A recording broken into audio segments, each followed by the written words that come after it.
মাছ এইরকম হয়। আর মাথাগুলো দেখেন, এই দেখুন এরকম।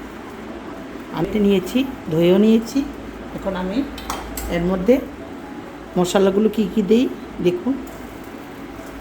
দেখুন, শুকনো লঙ্কা বেটে রেখেছিলাম, এটা দিয়ে দেব। লঙ্কা দিয়ে দিচ্ছি,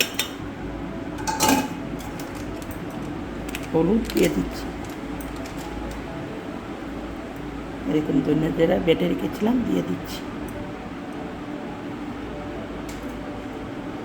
আর লবণ পরিমাণ মতো দিয়ে দিচ্ছি। আমি কড়াইটা বসিয়ে দিয়েছি, এর মধ্যে তেল দিয়ে দেব।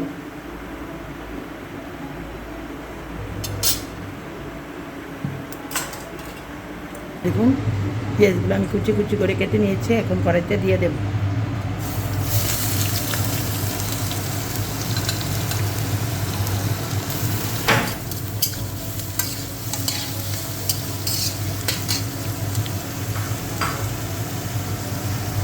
দেখুন, মাছগুলো মেখে নেব। মেখে পেঁয়াজের সঙ্গে মিক্স করে এটাকে হালকা হালকা উঠিয়ে ভাজা করে নেব। এটা মাছের তরকারি করব। আমি এর মধ্যে মাছগুলো দিয়ে দেব। মাছের সঙ্গে পেঁয়াজগুলো ভাজা হয়ে যাবে।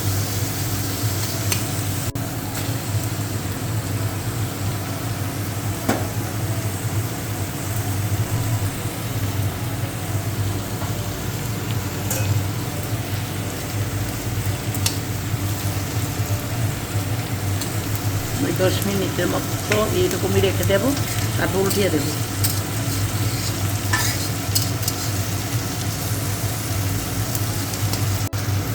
উঠিয়ে দেবো।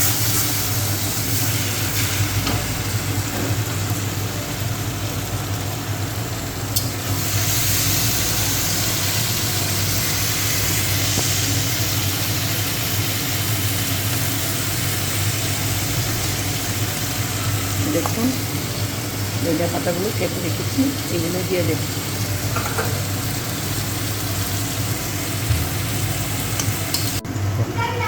দেখুন, মোটামুটি হয়ে গেছে। দেখুন, আর একটু ভাজা করব। আর যদি বেশি লাড়াচাড়া করে ভেঙে যাবে।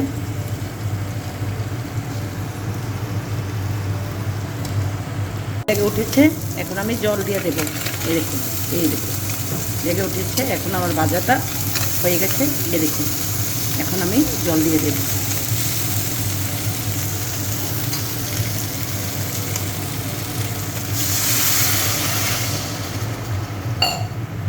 কাটা ধনিয়া পাতাগুলো দিয়ে দেব।